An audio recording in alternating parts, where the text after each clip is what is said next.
Assalamualaikum warahmatullahi wabarakatuh. Perkenalkan, nama saya Rica Angelina dengan NIM 21042202.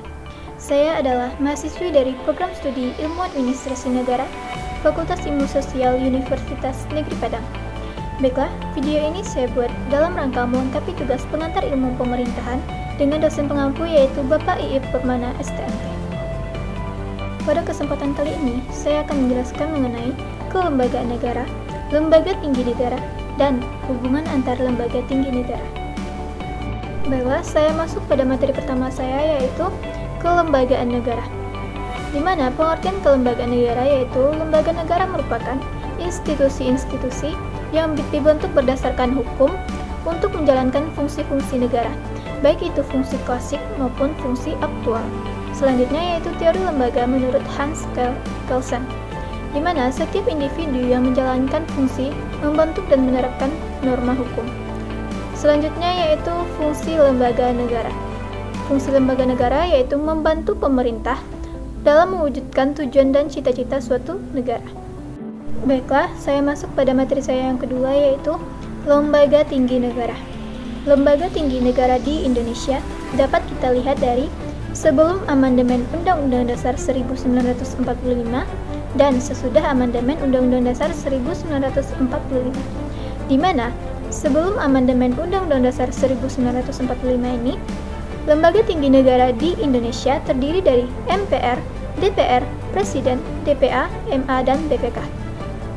Sedangkan sesudah amandemen 1, 2, 3, dan 4 Undang-Undang Dasar 1945, lembaga tinggi negara di Indonesia dikelompokkan menjadi 3 yaitu lembaga legislatif, eksekutif, dan yudikatif, di mana di lembaga legislatif terdiri dari MPR, DPR, dan DPD.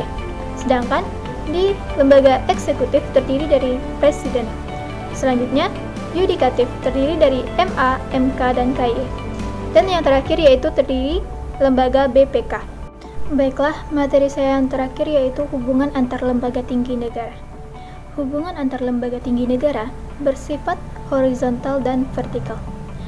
Yang bersifat horizontal yaitu hubungan antara kekuasaan eksekutif, legislatif, dan yudikatif, di mana hubungan horizontal antara pemegang kekuasaan negara dapat melahirkan berbagai sistem pemerintahan. Di Indonesia dapat kita lihat yaitu hubungan antara MPR, DPR, dan DPD, Presiden, MA, MK, BPK, dan KY. Selanjutnya yaitu yang bersifat vertikal. Hubungan yang bersifat atasan dan bawahan dalam arti antara pemerintah pusat dan pemerintah daerah. Di dalamnya terdapat semacam pembagian kerja antara pusat dan daerah.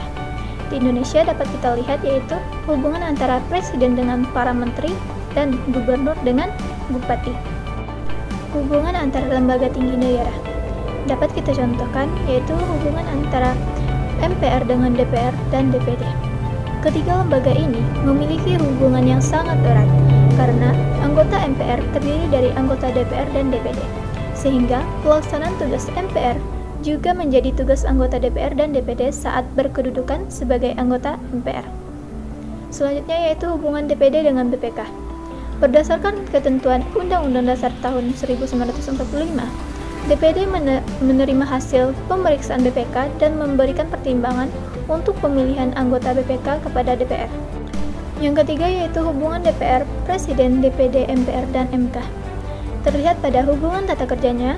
Yang pertama yaitu menetapkan undang-undang. Kekuasaan DPR untuk membentuk undang-undang harus dengan persetujuan Presiden. Selanjutnya, pemberhentian Presiden. DPR memiliki fungsi mengawasi Presiden. Apabila DPR berpendapat bahwa Presiden melanggar undang-undang, DPR dapat mengajukan usul pemberhentian Presiden pada MPR. Namun, sebelumnya usul tersebut harus melibatkan MK untuk memeriksa dan mengadilinya.